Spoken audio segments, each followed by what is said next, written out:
লাবান প্রস্তুতকরণ।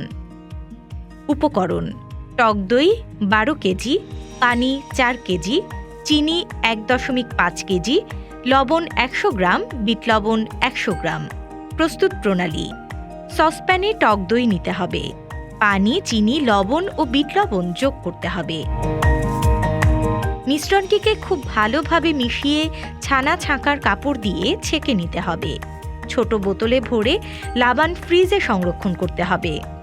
200 মিলিলিটারে 82 বোতল লাবান পাওয়া যাবে, যা ফ্রিজে 7 দিন পর্যন্ত খাওয়ার উপযোগী থাকবে।